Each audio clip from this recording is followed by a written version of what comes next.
False Claims Act efforts that you can bring, the challenge to ripoffs in the civil sphere, where companies are doing things that are just crushing our consumers and charging ripoff in overcharging. That is very, very important, and I hope that there'll be as much emphasis on protecting consumers as there will be on protecting public safety, which obviously is a high priority for you and for the department. Yes, Senator. Okay, thank you. Thank you. I yield back. Thank you, Mr. Chairman. I think you're doing incredible today. I'm not surprised. Mom, how are you doing? Good? I told her not to react no matter what.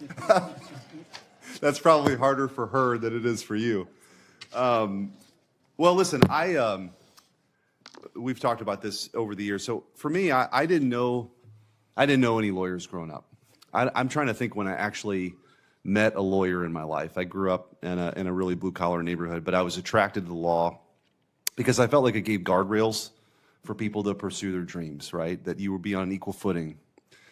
And I think that your fights for the little guy, I referenced this in the opening statements, are admirable. And, you know, you got some questions earlier about, are you willing to stand up against corporate interests, or are you willing to fight back? I mean, I think you've demonstrated that, right? I think we did it together when we were attorneys general as well. Yeah, your client is the people, and it's your job to fight for them. Because in these jobs, especially even a local prosecutor, I think is even more appropriate scenario. There's only one local prosecutor. There's only one prosecutor in that county. So it's interesting when we have these discussions about some of these prosecutors across the country. And Senator Hawley and I know there's been a couple in Missouri, and they're all around. When they decide not to charge violent criminals, there's nobody else who can do that. There's nobody else that can do that. One of the things that when I was Attorney General we were able to do when President Trump was in office, sadly the Biden administration dropped this effort, was we had assistant AGs deputized as assistant U.S. attorneys to help fight violent crime, to add capacity. And when, you know, there was a surge to take on some of the most violent criminals on the streets, we were there to help. Those are the kind of partnerships I'm guessing that you'll look towards, right? To get back to the core mission of taking on violent crime and fighting for the little guy. So I wanted to give you a little bit of an opportunity to talk about that. And also, sort of what's your vision? You're answering a lot of questions. What's your vision for the department? I mean, how do you see your role? How do you want to go do that? I think you're incredibly qualified to do it, but just in your own words, what are the things that you're going to focus on? You know, Senator, it's truly overwhelming when you look at the volume of that department. The Department of Justice, it is the largest law firm in the world and manages the largest law enforcement agencies. And that's why, first and foremost, what I did when I was Attorney General, you surround yourself with great people. And that includes Gail Slater, that includes my Chief of Staff, if I am confirmed, my deputy, and so on and so on, and work from there. But look at each and every department, and I don't know if one department is more important than the other, but I will work very hard every day. And as Senator Welsh had said, it's not only fighting crime. I think that's just first and foremost on Americans' minds right now. But that's why there is an entire huge civil division that falls under the Department of Justice to protect consumers, to do the antitrust cases, to do all the Medicare cases, to do all of the other cases. So it's multifaceted. But first and foremost, of course, to keep America safe and restore integrity to that department. I don't think I can stress enough that 72% of Americans have lost faith in the Department of Justice. Yeah, and I think that the belief that the American people need to have, again, is that people are going to be treated the same. As you said earlier, there's only one tier. There's not two tiers of justice. And I think that's when you really dig down to some of the comments you've heard and questions, at least on this side, that's the big concern. I don't want it tilted in anybody's direction. You just want it to be fair. And you want certainly the top law enforcement official in the country to view it that way. I think you do. And I think your history, your qualifications, your demeanor, your character warrant a bipartisan vote. I hope you get it. I really do. You deserve it. Thank you, Senator. Senator Blumenthal. Thanks, Mr. Chairman. Again, thank you, Ms. Bondi, for answering our question. I want to come back to TikTok. and we ran out of time when I was asking you before about the importance of the law that was passed overwhelmingly bipartisan majority here in the United States Congress. As you know, last year, a Chinese hacking group, it was called Salt Typhoon, broke into several American phone companies, reportedly the White House, the FBI, other sensitive government targets. The threat of Chinese communist espionage goes beyond just watching. It also involved potentially shutting down our grids, other critical infrastructure targets. I assume you agree with me that Chinese cyber warfare, espionage, malign influence is an existential threat to America. It is an existential threat, Senator, and also I have not seen it yet, but from what I've heard about former FBI Director Wray's comments on 60 Minutes regarding China, sleeper cells within our own country, infiltrating our water systems, our natural gas lines, telecommunications, a very, very real threat to our country. I'm glad that we agree, and as you know, and as the Department of Justice has noted, it's not classified, so we can talk about it openly. The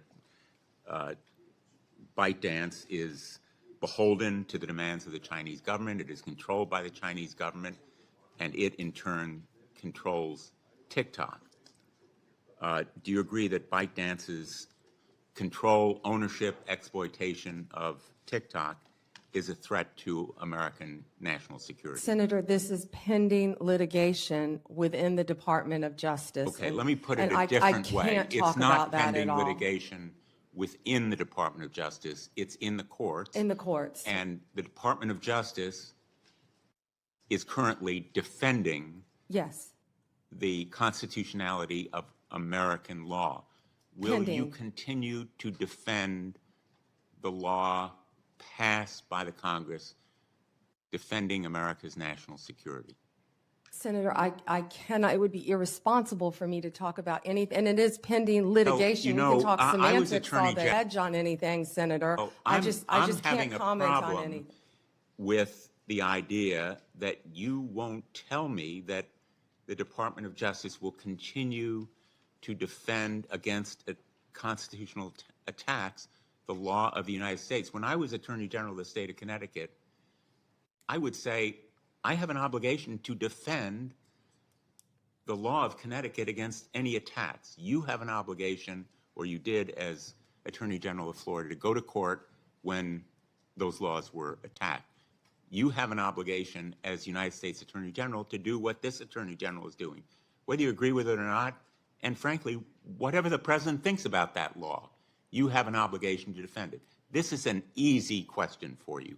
Will you defend laws of the United States of America against constitutional attacks? I'm asking you in general.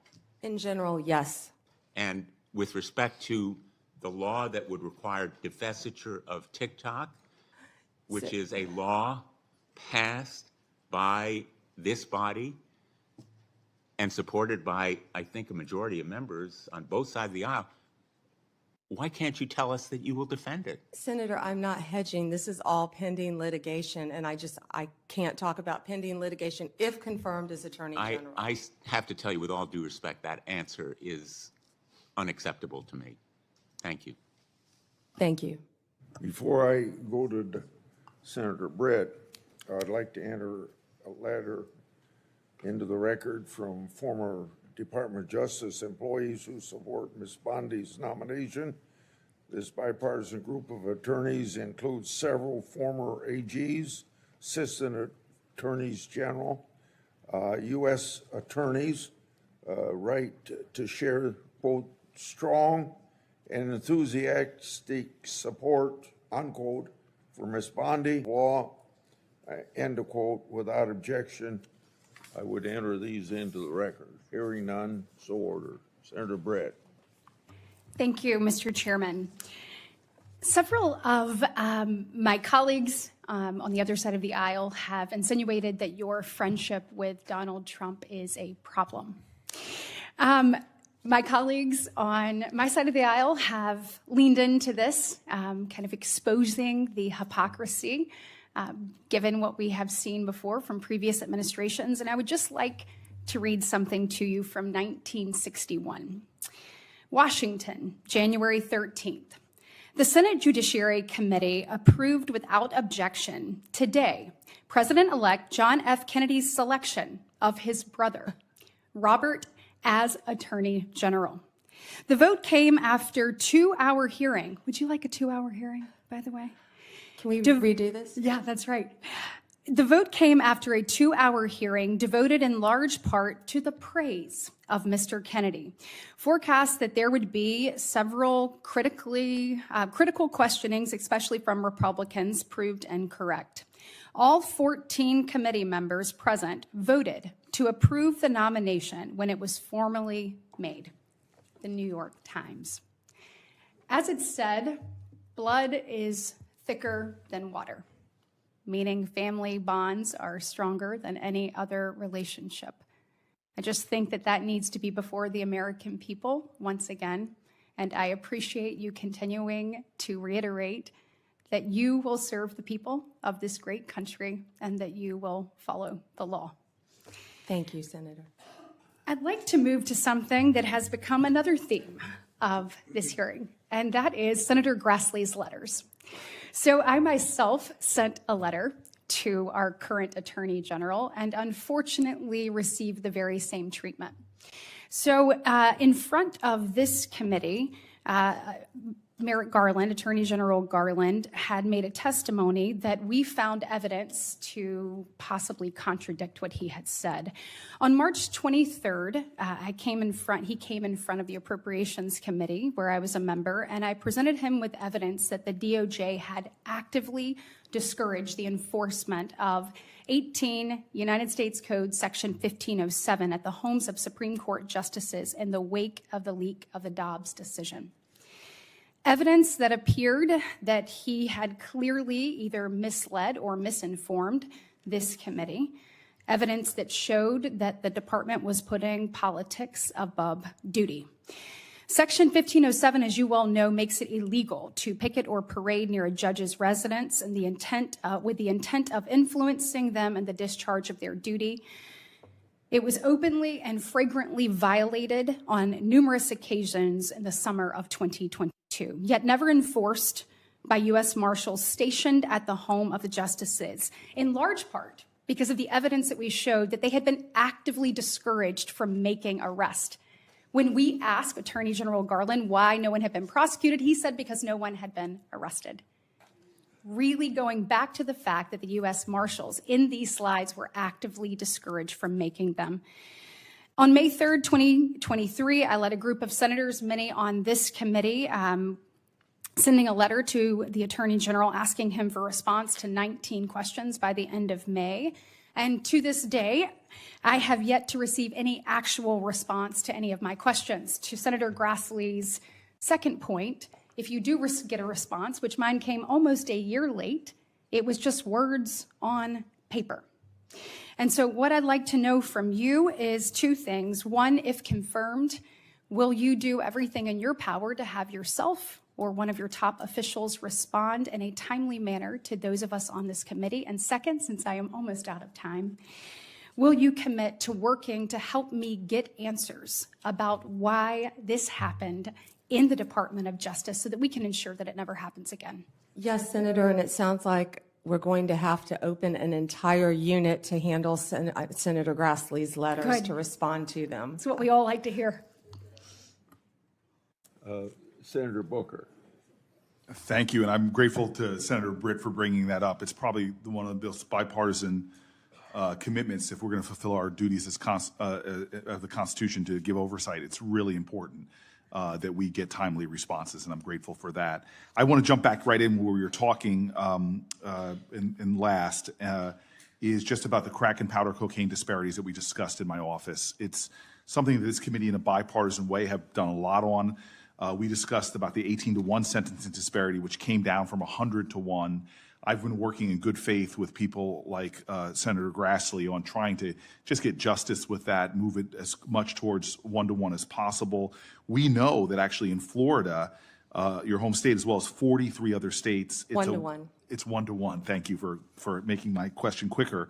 Will you commit to continuing the DOJ 2002 policy of just enforcing it as if it was one-to-one? Yeah, and I will look at that policy if I am confirmed as Attorney General. I had no idea it was 18-1. That I will look at that policy if confirmed and report back to you right away. It sounds like if I'm confirmed, I have a lot of reporting backs to do right away. Thank you. But I will, Senator. Am I overly Right. stating the fact that reading from your expression that you seem to think that 18-1, especially given what's going on in Florida, seems unreasonable? I was unaware that that was happening and why you would want it to be 1-to-1. Right. I know your sincere and heartfelt beliefs on abortion in general, and I respect that and our differences on it. But when it comes to medication abortion, over 2 decades ago, the Food and Drug Administration approved the medication abortion pill mifepristone as safe and effective.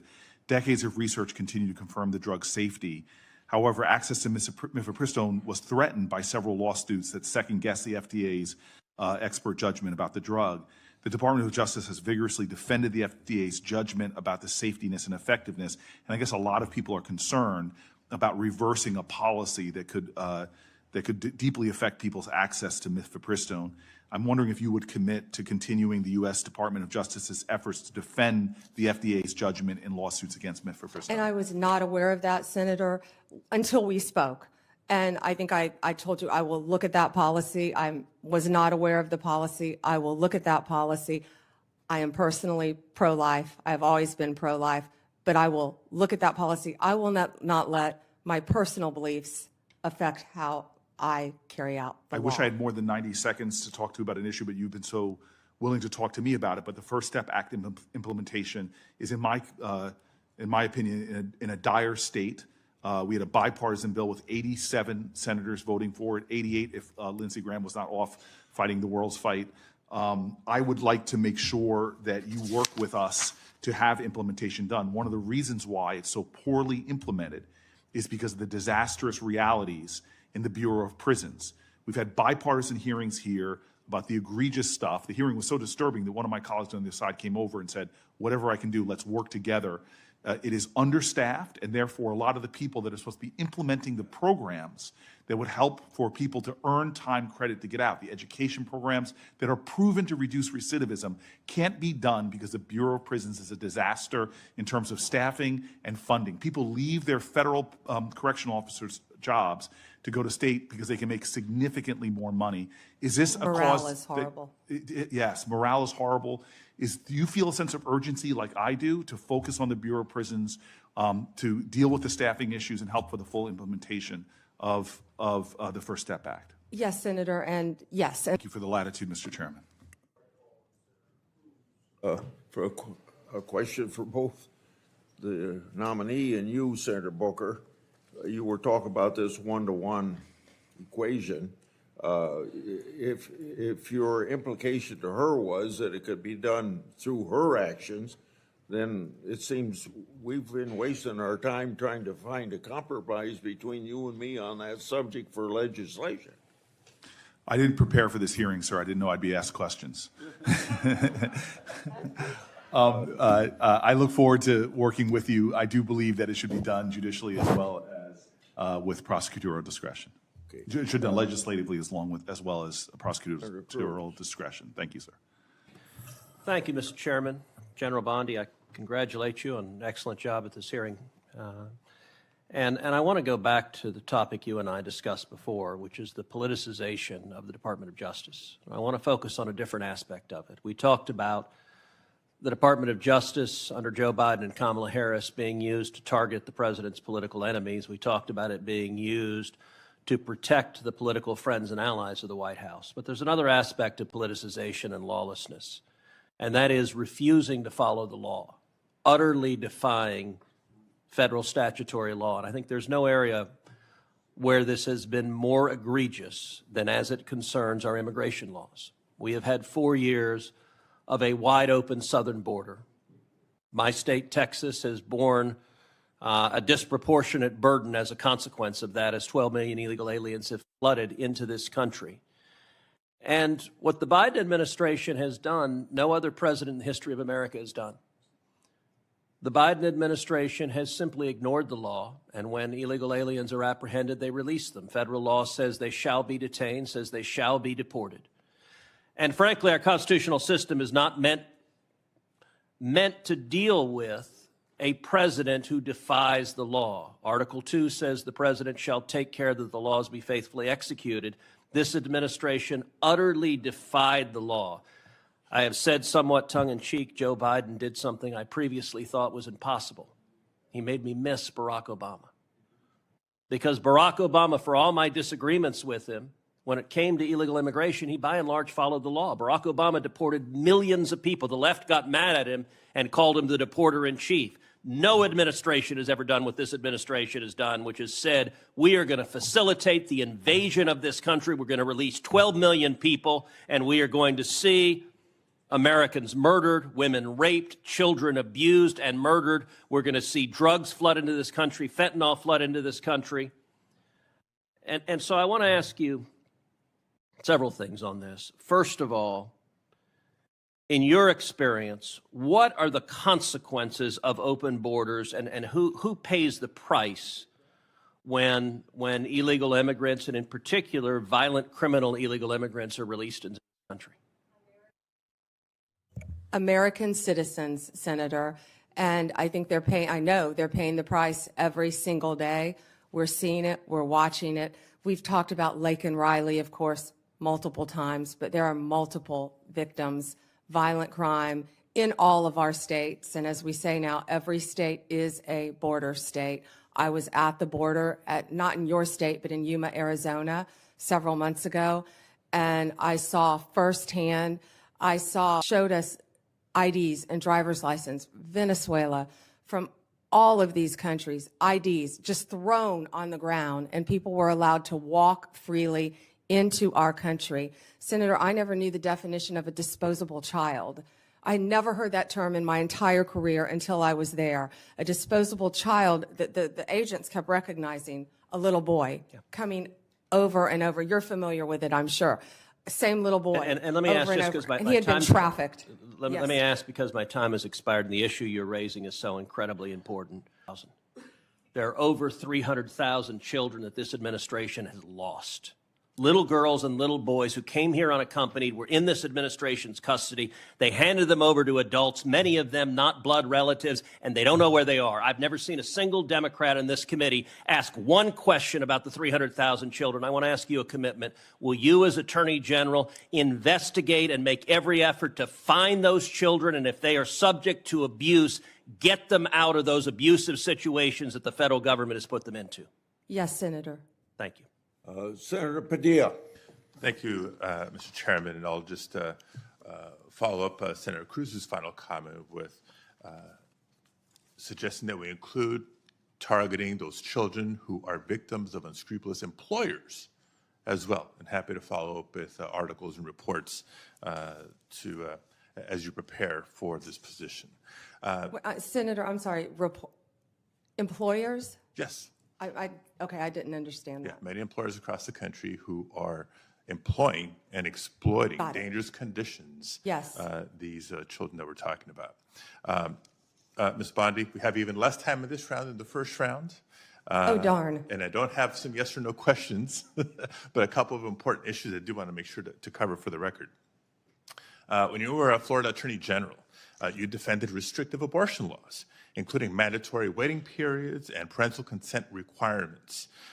If confirmed as Attorney General, would you advocate for similar restrictions at the federal level?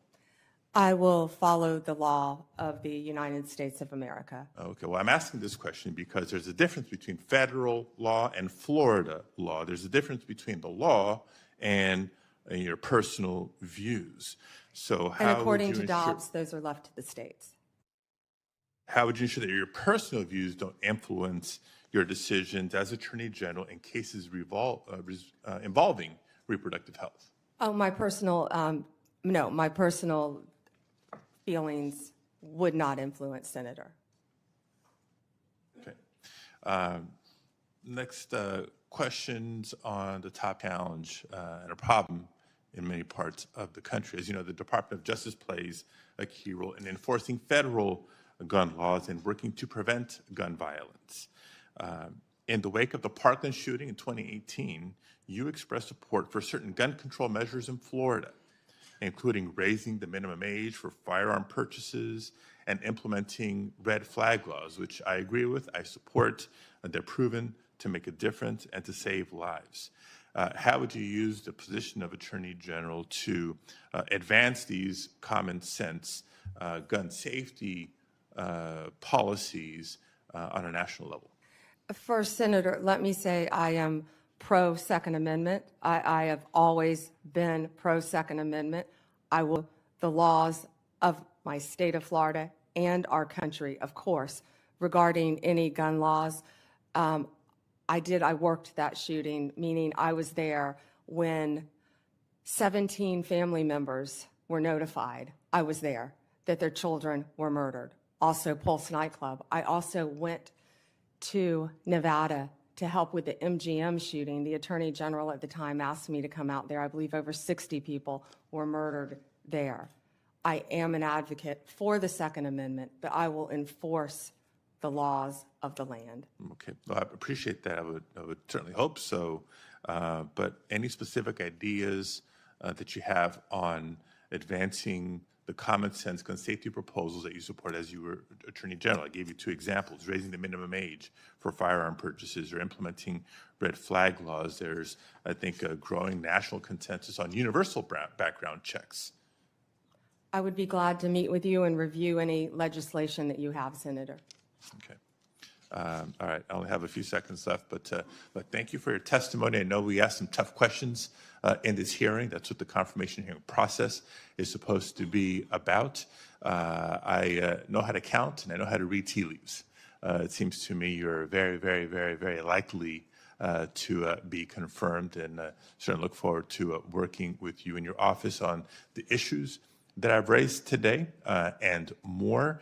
And I certainly look forward to seeing you demonstrate the independence and respect for the rule of law that you have suggested to the committee today. Thank you. Thank you, Senator, and my prayers are with you in California again on the horrific fires and what you're doing. Thank you very much. Combat them. Thank you, Mr. Chairman, and I know you're so pleased that we're about to the end of the day. And we thank you so much for your time and your dedication and your desire to serve. And there are several things that we work together on here in this committee, and we will need your help.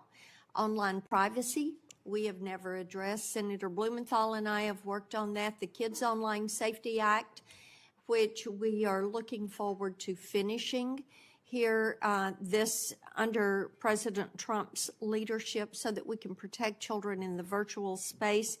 And another portion of the work that I put a good bit of time into is combating human trafficking. And I know you have such a background in that, and we are so appreciative that you bring that background to the AG's position, because this is an issue that has languished. Now, Senator Cruz mentioned the 300,000 children that are not accounted for nearly 2 years ago. I wrote the HHS secretary. It was at about 100, it was at 75,000 at that point, and the number has increased. And there are steps that could be taken that this administration, the Biden administration, has tossed to the side. We have legislation to address those. But General Bondi, this is something that you can begin to do on day one. This administration has stopped doing fingerprints. They have stopped doing DNA testing. And because of that, we know that about 40% of the kids that come to that border are being trafficked. And there is a way to put an end to this. So we have, we think creating a database, a human trafficking database at DOJ is a good step forward. We do have legislation on that. Another thing that we're working on is having Child Protective Services actually record the interviews with children and adults to help to protect these children.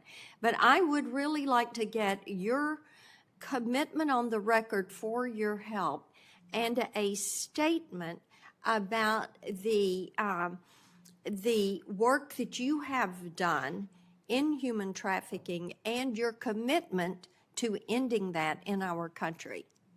Thank you, Senator. And I have not yet reviewed your legislation, but I would love to review that legislation. Yeah, I learned about the fingerprinting and the DNA when I was at the border a few months ago, and I really couldn't believe that. And while I was there, I went to a rape crisis center, and what I saw and learned at that border, there is nothing humane happening at that border. No. And so many women and children are being trafficked coming into this country. And when I was Attorney General for the state of Florida, I went to Mexico and I went to a safe house and I met victims of human trafficking, women and children. I held babies who had been trafficked. Mm-hmm. And what gets a young drug addicted, because they addict all these women to drugs when they're trafficked, young drug addicted mother to break free from her captor, they were sending her to New York. And when they were going to do that, what do? They were going to kill her baby. And that's what got her to break away and get to a safe house. So I am committed to fighting human trafficking alongside you, and I have not yet read your legislation. I appreciate that. We appreciate so much your commitment to that. There is nothing compassionate about what is going on at that southern border, and we will need your attention to fix those issues. Thank you. Thank you, Mr. Chairman. On behalf of the chair, Senator Schiff.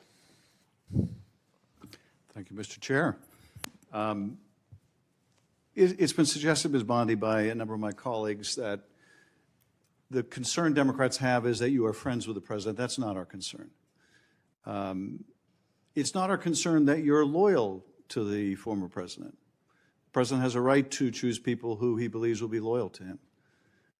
Our concern comes when that loyalty to the president conflicts with your duty, conflicts with the Constitution, conflicts with your oath. And our questions have been designed to try to ascertain what you will do when that inevitable conflict arises. And you may say that you believe that conflict will never come, but every day, week, month, and year of the first Trump administration demonstrated that conflict will come. Jeff Sessions may not have believed it would come to him, it came to him. Bill Barr may not have believed it would come to him, it came to him. It came to everyone. It will come to you. And what you do in that moment will define your attorney generalship, your public service. Everything you've done up to that moment will be judged by what you do in that moment. I would encourage you to talk to Secretary Mattis, out of respect of Americans on both sides of the aisle, who felt it incumbent on him to leave his post because he could not in good conscience continue to do as he was asked. I would encourage you to talk to Chris Wray, who perhaps, as well as anyone, walked that difficult line, avoiding unnecessary and gratuitous fights with the former president, but at the same time defending his workforce, defending the democracy and our institutions. I would talk to those who have been where you're about to be, because you will surely be faced with that difficult challenge if you are confirmed. Let me turn to some California particular concerns. I'm grateful for your acknowledgement of the trauma we've been through with the fires. That is not over.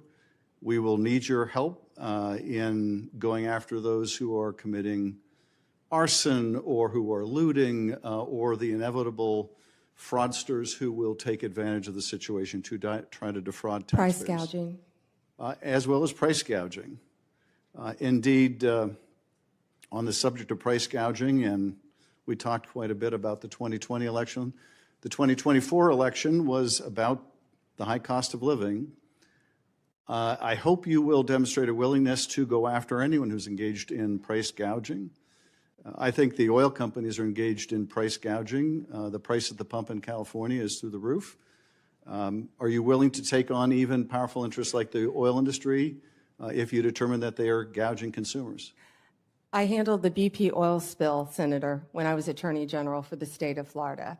Right now, as an immediate concern, I would be concerned about helping you in California with all the criminal acts that I'm sure are happening throughout your state, with the looting, with and this is just from me watching it on the news. You've been there on the ground, but crime is rampant in California, and it's only going to get worse based on these fires and what happened. And price gouging is when people come in and they try to raise the price of goods, water, essential commodities, when people have lost their homes. And not everyone lives in a big home. Most people don't.